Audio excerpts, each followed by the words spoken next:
They slept the heavy sleep of men who believed their flesh was above fire. Beneath the stars of Texas, in the year 1784, they laid their backs on the wood of a stolen house, wrapped in sweat and silence, believing themselves safe in the shadow of cruelty. But the land beneath them pulsed with memory, and in its throat was the slow breath of women who had not yet spoken their last word. The night was a heat without end. The shutters were nailed, the moon hung swollen and yellow over the cotton fields, and the walls of the overseer's house sweated oil from years of sin. The kitchen had no song, only the low crackle of something sacred building. In the silence behind the kitchen door, two women, one named for the moon, the other for the sun, stirred something thick and ancient, their hands moving through darkness like a prayer that had waited too long. The thread of time in Texas had frayed, and the fire did not ask permission. Ash gathered in the corners of the rooms. Boiling oil trembled on the stove like a secret reborn. If you, like me, are a keeper of blood memories too sacred for the history books. If you walk with names the wind still whispers through the cypress trees, leave your mark below. Tell me what soil you stand on tonight, and from which city you carry this story of flame and silence. Because on that night, when the nightbirds did not sing, when the pots did not cool, when moon and sun walked barefoot into the rooms of sleeping overseers, vengeance boiled without a word. And 7 men, for the first time, felt what it meant to have no name that could save them. It was not a house. It was a wound with walls, a carcass of splintered timber, its bones nailed together by men who never once asked the wood for permission. It stood hunched in the dirt of Texas, 1784, not built, but taken from tree, from earth, from the hands that once belonged to women who now slept beneath cotton fields, unmarked and unnamed. Its windows were the color of old smoke, their panes cloudy from breath that never left. Its shutters swung only when the wind came from the east, and the wind no longer came from the east. The roof bowed like a prayer pressed too long beneath shame. And the door creaked like it was trying to forget what it had heard. Inside, the walls remembered. They held the scent of sweat, of lye soap and burning fat, of men who never cleaned what they broke. The wooden ribs of the hall bent inward with the weight of 100 winters, though they had never known a single one. Every floorboard carried the echo of boots and bare feet, the heavy, careless stride of overseers, and the soft, deliberate steps of those who feared to be heard. At night, the house breathed. Not with life, but with sorrow. Its breaths came from the cracks, between the hearthstones, beneath the pantry shelves, behind the staircase, where secrets slipped in and never left. The chimney coughed soot that tasted like morning, and even the fire seemed ashamed of its own flame. Ash settled on the mantel like dust from a forgotten book, and spiders spun silence in corners no one dared to clean. The walls had names scratched into them, faint now, like they were written in bone water. The names did not belong to the men who slept there. They belonged to the women who once nursed children that were taken, to the girls who ran barefoot through the back garden until the fence was built, to the ones who bled into rags and learned not to cry. Outside, the cotton fields stretched like a white lie, endless and quiet, swaying not in beauty, but in command. The soil was too tired to scream. The cypress trees at the edge of the field leaned inward, branches heavy with memory. They whispered among themselves at dusk, rustling their leaves like old women twisting thread between their fingers, trying to remember the exact sound of a girl's laughter. Crows watched from the roof. They knew. They had seen Moon carry buckets at dawn, her back curved not by age but by repetition. They had heard sons humming at the wash pot, sharp and proud, a song not meant for any man's ear. The birds did not fear the house, they pitied it, because the house was not cursed, it was complicit. It had opened its floor to every cry, its roof to every command, its door to every unholy night, and it had never once closed itself to what should not have entered. But something in its spine had started to crack, a shifting beneath the boards, a breath that did not belong to the men. And the house, the beast with no name, it knew. The oil was not for cooking anymore. The silence had begun to harden. The night would not pass untouched, not this time. They called her Moon, though that was not the sound her mother gave her. Her birth name was swallowed by years, eaten by silence, buried in the throat of a land that did not ask. But still she walked, not as shadow, nor as flame, but as hush. The hush before something broke. The hush before something bloomed. She moved without stirring dust. She breathed in rhythms older than the trees. When others slept, she sat beside the window, the one no one opened, and counted stars like they were the only things not owned. And maybe they were. Maybe she believed that if she memorized their order, their glint, their gliding paths, she could stitch them back into her story, one by one. Her hands were small but hard, hard from lie, from rope, from holding her breath too long. They bore the memory of cloth that bled when scrubbed too roughly, of hands that once held a brother too quiet to cry, of holding spoons that stirred both grits and grief. Her back curved slightly to the right, not from age, not from bone, but from the lash that taught her to lean away from pain before it arrived. And still she stood, still she moved, still she watched. Her face held the stillness of deep water, eyes too dark to catch firelight, too wide to miss anything. They did not blink, not even when a hand rose fast. Not even when the men passed by her with smoke in their mouths and commands in their fingers. She did not lower her gaze. She simply kept it, held it steady like a lantern in wind. She spoke little, if at all. But the women trusted her silences, because in them was memory, because in them was warning, because in them was the shape of something unbroken, though it had been dropped many times. She had a scar beneath her chin, small, white, shaped like the crescent above her name. Some said it came from a chain. Others said from a bite when she was a child and bit back. Moon never told. She traced it sometimes in sleep, fingers moving as if drawing a map no one else could follow. And when night came down, heavy and blue, she would sit behind the smokehouse wall and whisper to the sky. Not prayers, not curses, but names, names of those gone, names of those who had no graves, names of things the earth had swallowed without chewing. She did not hum like Sun. She did not laugh with the younger girls. But when Sun looked at her, something passed between them, a thread, unspoken, stretched tight between fire and stillness. They had tried to beat the sky out of her, but the sky had folded itself into her spine. And so Moon moved through the house like the final silence before rain, and the walls remembered, and the floor gave way just slightly beneath her feet, not in protest, but in reverence. They called her Sun, but fire had another word for her. She was not born of warmth, but of heat, the kind that cracked stone, the kind that curled leaves, the kind that rose from the ground even when the sky was silent. She did not bend, not even when they taught her to. The whip had come down once, twice, many times, but her back had a memory longer than pain. It remembered the river her mother crossed before her. It remembered the lullaby made of dirt and breath, and it remembered the way bones do not break if they belong to the sun. She stood tall when she cooked. She stood tall when she stitched. She stood tall when she sang. And she did sing, not loud, but low, a sound that traveled beneath the floorboards like smoke, a hum that stitched itself into cloth, into thread, into time. It was not meant for joy. It was not meant for men. It was meant for memory. It was meant for the children she never bore, for the girls she saw bent under buckets too large for their hands, for the women who forgot how their mothers sounded when they called their names. She stitched when the house was quiet, bent over torn sleeves and seams that came apart like breath. But her needle was a blade. Every pull was a prayer.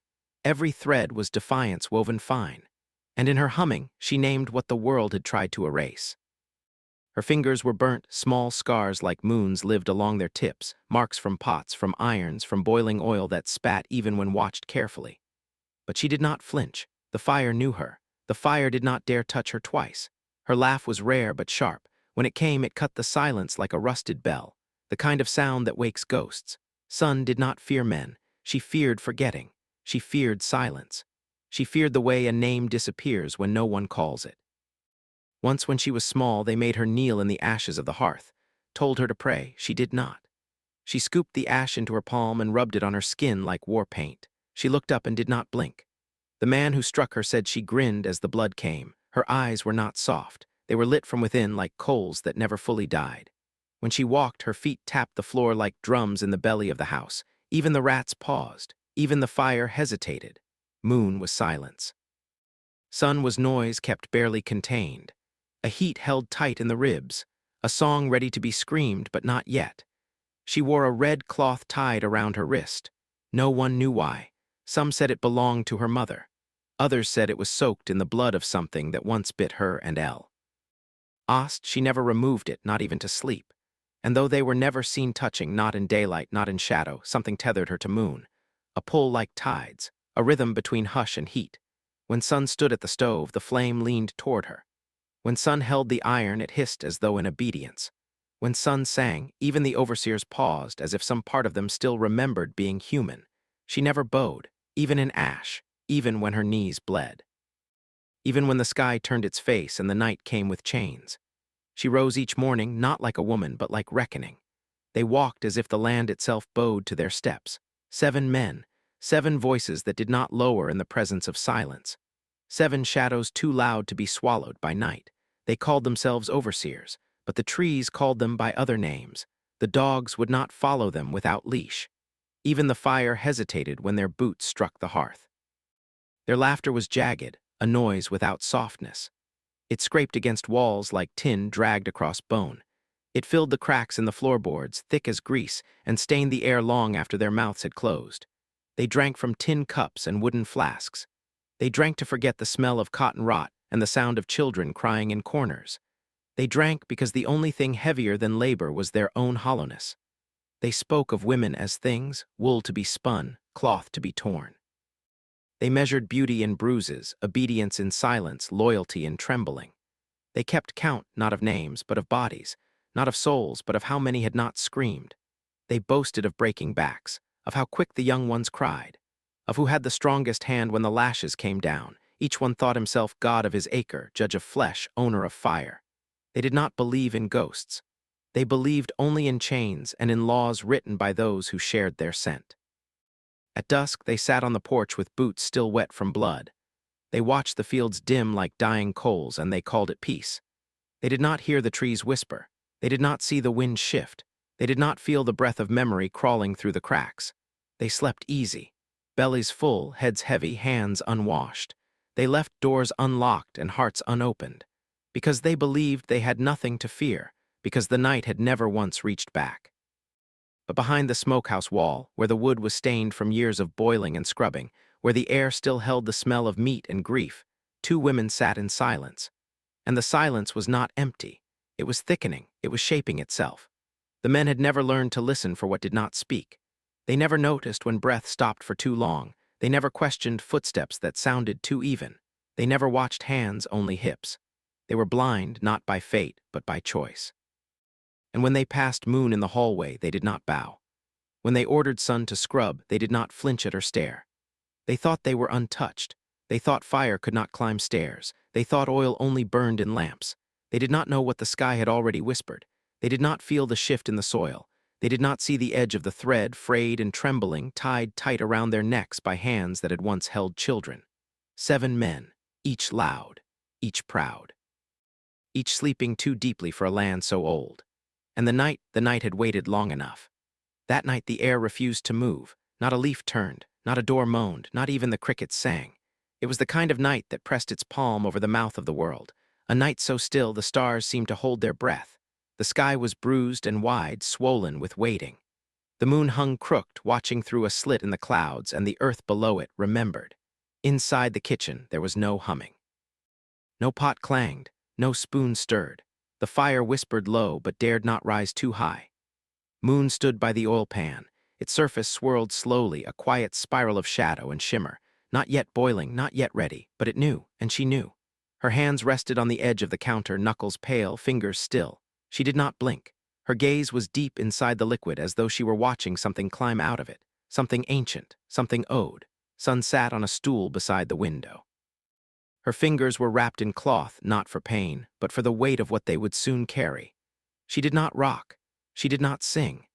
She stared at the nail in the wall where a lantern used to hang, and thought of the night her mother stitched her name into a piece of red cotton and tied it around her wrist like a shield.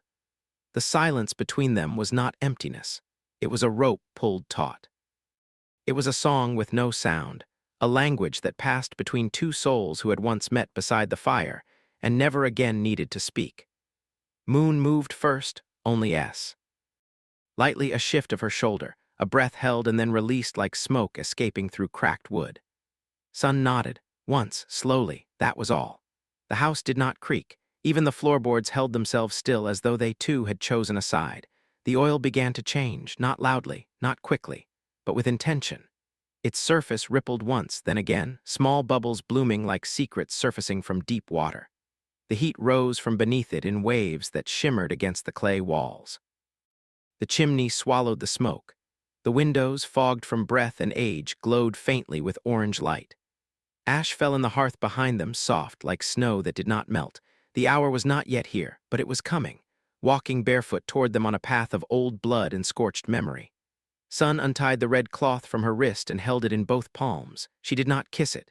She did not cry. She folded it once, then again, and slipped it beneath the stove. Moon stepped back from the pan.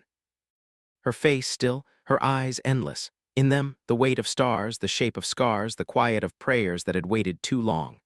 The silence had now become sacred, not absence but presence. A silence older than fire, heavier than chains, hungrier than men. The flame beneath the oil fluttered. The night outside thickened, and the house leaned in. It too was listening. The pot was older than their pain. It had lived longer than the roof that sheltered it, longer than the fields that stretched around the house, longer than the men who breathed as if breath was theirs alone to keep. Blackened from years of fire and forgotten fat, its belly bore stories. It had fed the ungrateful, held bones that once sang. Boiled water drawn from the well dug with chained backs. But tonight, the pot was something else. Tonight, it held no food. It held judgment. The oil inside shimmered like a mirror for the dead. It swirled, thick and golden, turning darker as the flame fed it from below. The scent that rose was not hunger. It was iron, smoke, remembrance. The wooden spoon that stirred it had cracked long ago, but still Moon held it with steady fingers, moving it clockwise as if turning back time. Each stir slow, like breath between hymns. She did not look away. She watched the surface ripple, watched bubbles rise and pop like unspoken names. Sun stood behind her, back straight, eyes half-lidded. She held a cloth in both hands, the thick kind used to lift burning things, the kind her mother once wrapped her in during storms. Her fingers pressed into it like prayer. The kitchen held its breath. Even the mice beneath the floor curled tighter in their nests. Even the fire stopped crackling, its flames bending low like heads bowed in reverence. The oil danced now, its skin rolling with slow fury, a liquid sermon older than language.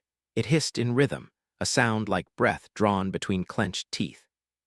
There were no words, only motion. Only the weight of what they knew must come. The oil was not a weapon. It was a witness. The room was small, but tonight it felt endless. The walls faded, the corners disappeared, and in that space beyond space, Moon and Sun stood at the altar. Their altar. And the pot, the old, fire-darkened pot, was the chalice. It held not just oil, but every silence, every scar, every thread torn from the hem of girlhood before they knew what a man's hunger could do. The flame licked the sides, the surface seethed. Sun reached forward and placed the cloth beside the stove. Folded perfect, not for now but for the moment the oil would need to move. Moon lifted the spoon, let the last swirl settle, and then she let go. The spoon sank slowly, no splash, just disappearance, like something being claimed, and the pot boiled, not wildly, not loud, but deep, from the bottom, from the place where heat begins, like a heartbeat rising, like rage waking. The smell changed. It became thicker, the scent of copper and old trees struck by lightning. It curled around their necks, wrapped their wrists, filled their lungs with memory. Still, their hands did not tremble, not Moon-S, not Sun-S. They stood in stillness, backs lit by fire, faces softened by sweat and resolve. What stirred in the pot was not hunger. It was a reckoning, warmed by years and stirred by hands that knew how to wait. They moved like breath sliding beneath a door. No creak, no whisper. Just motion slow and sacred, like a ritual that had waited for generations to be remembered. Moon crossed the room first, her feet bare, her shadow tall. She knelt beside the sewing cot, the one with one leg shorter than the rest, the one that groaned each time it was touched. But not tonight. Tonight, even the cot was silent, as though it too had heard the oil begin to speak. She reached beneath it, not in haste, but in reverence. Her fingers found the blade, small, rusted, blunt in places. But it had tasted cloth and blood before. A seam ripper turned SH. Arper with time. It had once belonged to a woman named Etta, who stitched Sunday dresses for girls who no longer came back after sunset. Etta had hidden it here the night she lost her voice, and Moon had found it years later, wrapped in faded linen, still warm with memory. She unwrapped it now, holding it like one would hold the last page of a prayer. Sun, across the room, reached for the cloth. It was folded on the windowsill, old, dark, worn from scrubbing pots and lifting kettles.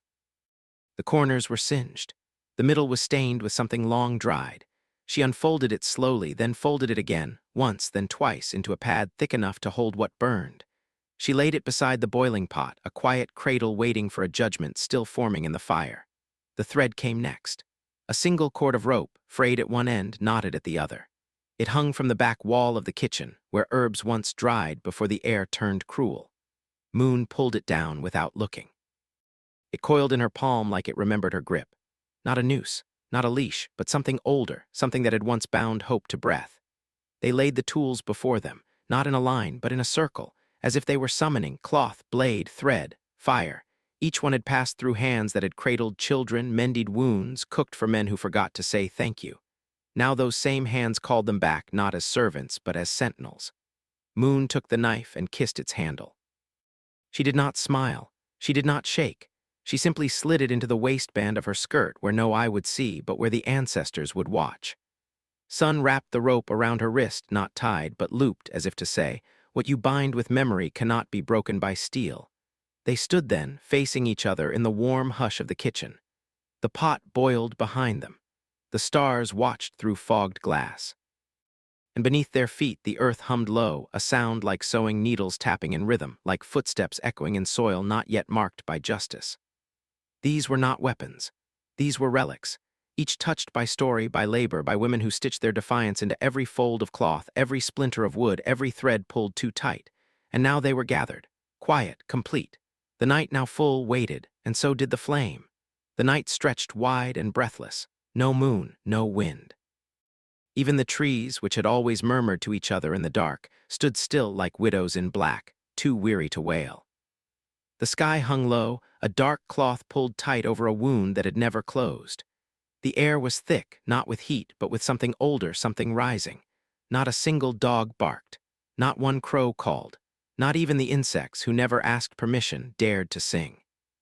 The house, that crooked beast of timber and rot, let out one long exhale from its walls, its floor, its throat of soot and brick. A final breath. A last offering before it gave in. Inside, the pot waited. The oil inside did not rage or froth. It shimmered. It pulsed. It trembled like a thing remembering why it had been born. Moon stepped forward first. She moved without sound, as if her feet knew where not to fall.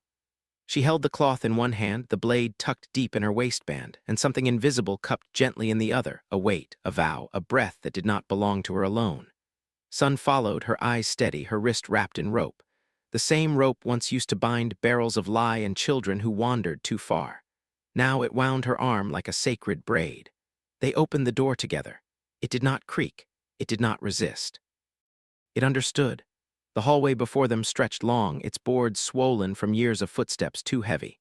But tonight it held them lightly, as if ashamed of all the weight it had once carried. Their footsteps moved like breath. Inhale, step. Exhale, step. Their bodies dissolved into shadow. Two outlines drifting through a house that had long forgotten how to sleep. The oil waited behind them, still, simmering, listening.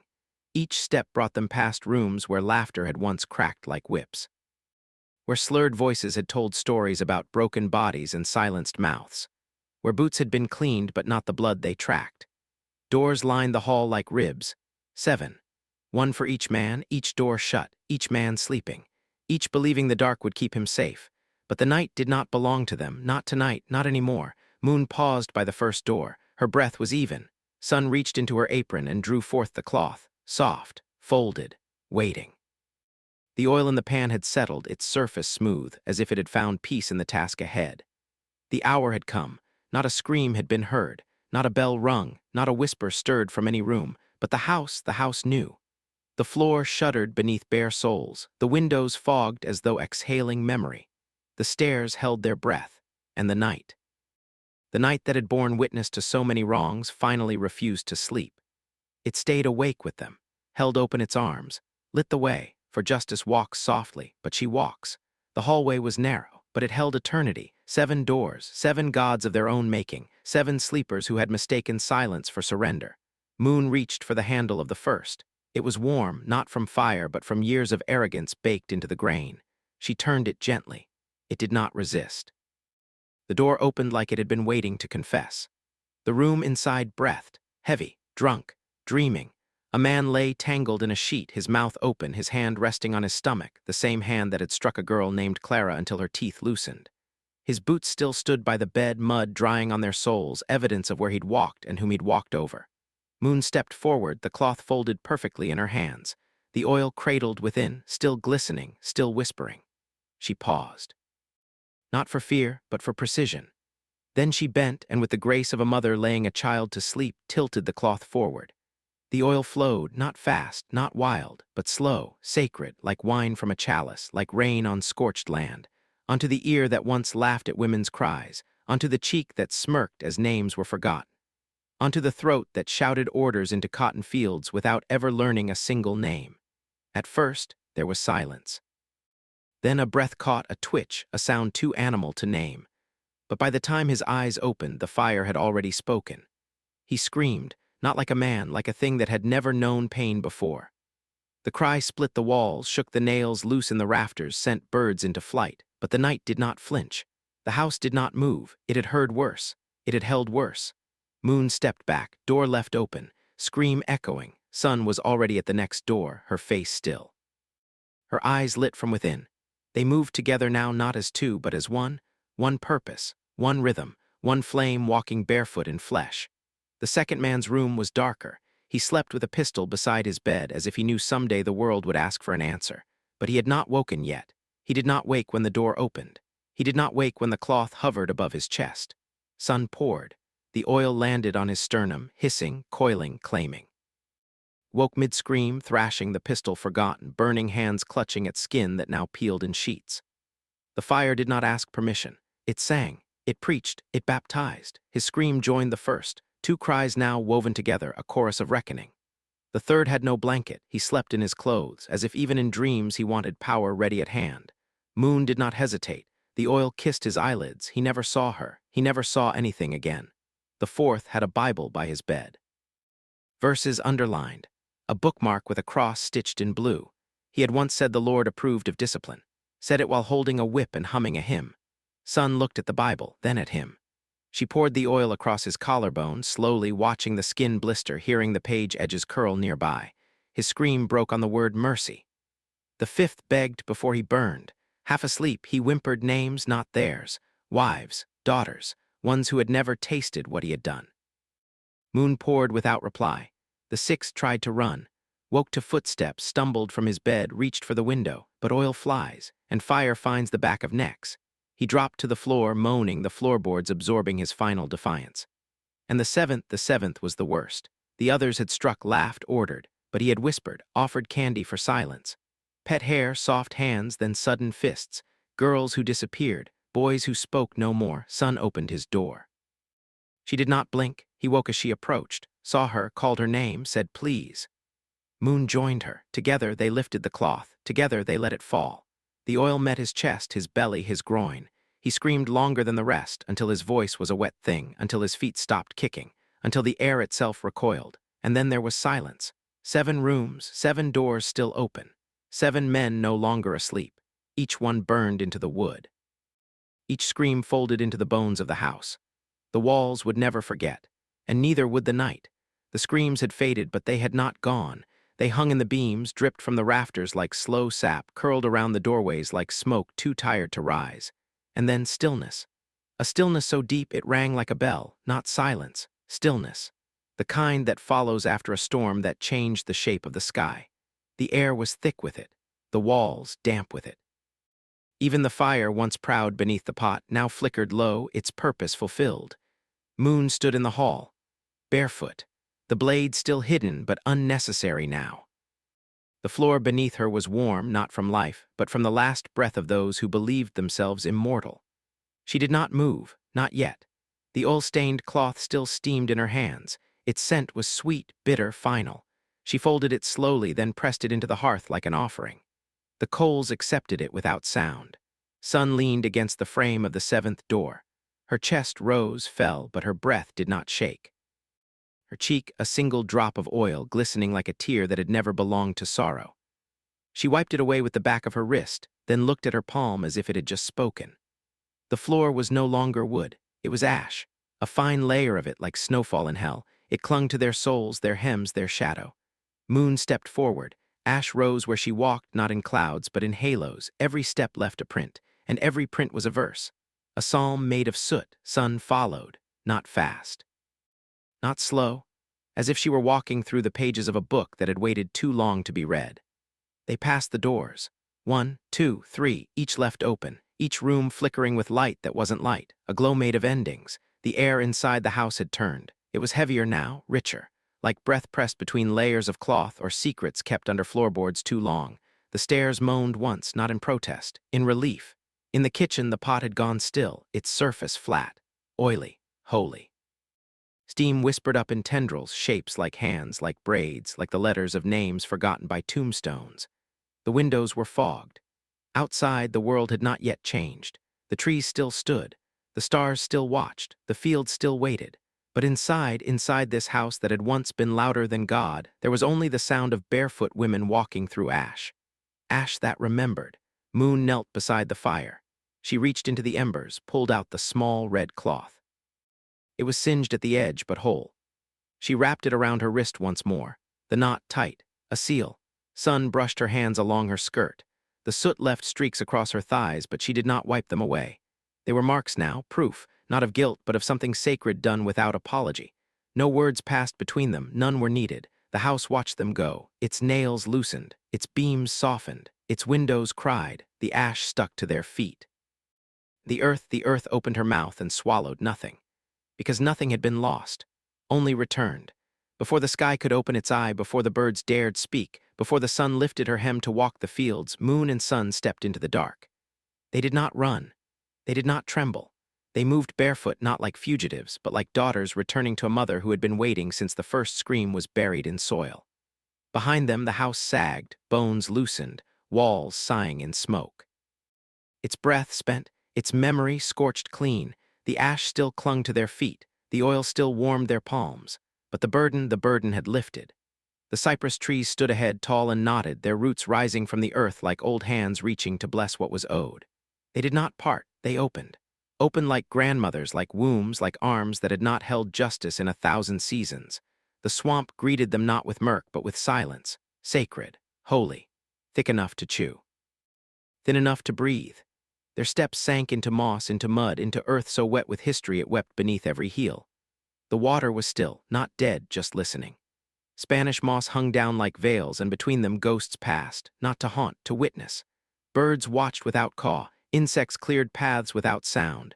A wind rose, then softened as if afraid to interrupt. Sun brushed her hand against a bark trunk. It pulsed, alive, familiar. She whispered something, a name, maybe hers. Maybe her mother's. Moon walked ahead. She followed a light no lantern gave, a pull in her chest, a song older than her silence. The roots beneath them curved and cradled, no snags, no splinters. The land knew who walked upon it. It remembered their grandmothers. It remembered the prayers buried under cotton seeds. It remembered the blood spilled and left unnamed. They walked deeper, deeper into the green hush, past the place where frogs croaked, past the fallen log with its open mouth, past the stump where a child once hid from chains. Each step was a hymn. Each breath was an amen. And still they did not run, for they were not escaping. They were becoming shadow, becoming story, becoming the thing the overseers never believed could rise. Behind them the house would be found, bodies burnt, rooms empty, boots without feet, no answers, only silence and scorch. Men would mutter of devils, women would whisper of vengeance. Children would play by the fields, mimicking two figures with pots in their hands and oil in their eyes. The eld. Urs would hush them but not correct them, because some say Moon and Sun reached freedom, crossed water and found land where their names were not cages, built a fire and a roof, sang to the stars without fear of being heard. Others say they never left the swamp, that they became part of it, that they walk barefoot still, seen only when justice must rise again, that the trees lean when they pass and the birds quiet their song, that if you follow the moss at dawn, you'll find footprints, bare, ash-lined, facing east. And there are those who swear that when oil hisses in a pan too long, or when silence hangs heavy on a porch, or when a house groans without reason, Moon and Sun are near. Not to strike, not to punish, just to remind that the land remembers, that blood knows its own, that no fire born in justice ever truly dies. Their footprints sank gently into the cypress roots, and the earth closed around them like a promise kept. No one speaks their names now. Not the names they carried in blood, in bone, in the soft syllables their mothers whispered before the chains. Those names were taken, washed from the ledgers, burned from the Bibles, scrubbed from the corners of the fields until even the dirt forgot how to say them. But something remains. A breath, a weight, a flicker in the place between oil and fire. In kitchens older than memory, where pots hang on rusted nails and floorboards sigh from generations of hands that fed others first, they linger. Not in shadow, but in steam. When the pan hisses too long, when the oil crackles with no food inside, when the silence thickens just before a storm, they are there. Moon and sun, salt and scar, silence and scream, not ghosts, not quite, but not gone. The children hear them, even now. They pause while stirring cornbread, eyes wide, senses sharpened. They do not know the story, but they feel it, in their breath, in their shoulders. In the way they grip the handle of the pan just a little tighter when the wind knocks too hard at the door. Old women sometimes smile and shake their heads. But when they sweep ashes from the stove, they do it slow, as if brushing away something sacred, something watching.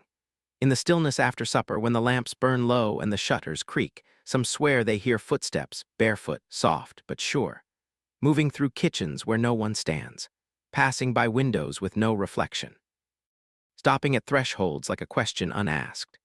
Sometimes a red cloth appears in places no one remembers leaving it, tied tight around the leg of a stool, stuffed into the corner of a drawer, pressed flat beneath the skillet, always folded, always warm. The stories live in the marrow. They drift in the smoke, rise in the steam, settle in the rafters. They cannot be preached. They cannot be proven. They can only be felt when breath catches in the chest and the world stills for no reason at all. Some say they reach the other side, a place where no man raises his hand, where the soil does not demand tears before it gives fruit.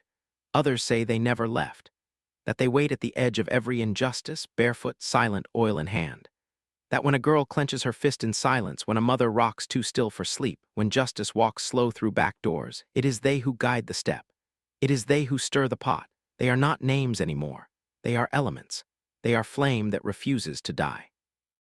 They are thread that binds what was unraveled. They are the hush before the wind turns violent. They are the scream swallowed too long. They are the sound a blade makes before it sings. Moon, sun, two women who boiled the night into scripture, two women who walked through ash and were not swallowed, two women who were not born to be remembered but were never forgotten. And when the kitchen fills with smoke that does not choke, when the oil simmers without food, when silence becomes a kind of prayer, they rise. They rise. They rise, no one speaks their true names, but the wind does, and the fire, and the breath between memory and flame, and that is enough.